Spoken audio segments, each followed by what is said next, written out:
Praise the Lord. இன்னைக்கு ஏசப்பா உங்களை பார்த்து சொல்ற வார்த்தை என்ன அப்படின்னா, உண்மையாய் தம்மை நோக்கி கூப்பிடுகிற யாவருக்கும் கர்த்தர் சமீபமா இருக்கிறார். ஆமென்.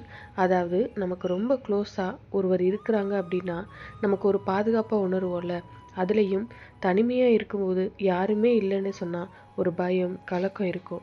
ஆனால் அதுவே நம்ம கூட எப்போ ஒருத்தர் இருந்தாங்க அப்படின்னா அதுலேயும் நல்ல பெரிய அதிகாரத்தில் இருக்கிறவங்க வல்லமை உள்ளவங்க கூட இருக்கிறாங்க அப்படின்னா நம்ம எப்பவுமே ஒரு பயப்படாத பாதுகாப்பாக உணர்கிற உணர்வு இருக்கும் தானே. ஆமாம் தானே.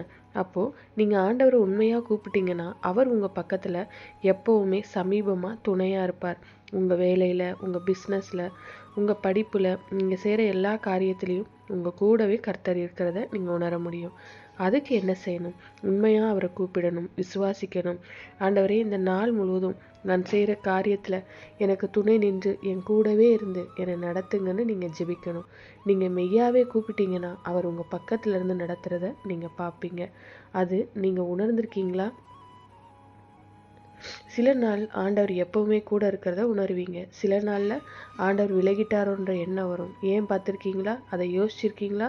ஏன்னா அந்த நாளில் நீங்கள் ஜெபிச்சிருக்க மாட்டீங்க, வேதத்தை வாசித்திருக்க மாட்டீங்க. அப்போது உண்மையாக நீங்கள் ஜெபிச்சிங்க அப்படின்னா எப்போவும் ஆண்டவர் உங்கள் கூடவே இருக்கிறத நீங்கள் உணர முடியும். ஜெபிக்கலாமா? எங்கள் நல்ல தகப்பனே, அப்பா, இந்த நாள் முழுவதும் என் கூட நீங்கள் இருக்கணும், எப்பவும் இருக்கணும். நீங்கள் எனக்கு துணையாக இருந்து நடத்தணும். ஒரு நாளும் நான் தனிமையை உணரக்கூடாது. என் கூடவே இருந்து என்னை நடத்துகிற ஆண்டவருக்கு ஸ்தோத்திரம், ஸ்தோத்திரம். இயேசுவின் நாமத்தில் பிதாவே, ஆமீன். God bless you.